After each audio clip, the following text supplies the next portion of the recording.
In this video, I'll detail how to turn on or enable Assistive Touch on Apple Watch Series 9.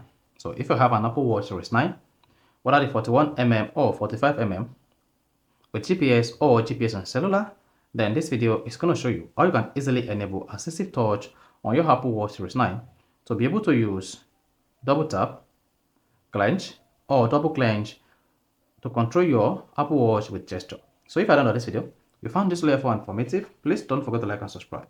Now the first thing you want to do here is click on the two crown ones to assist the Apple Watch face.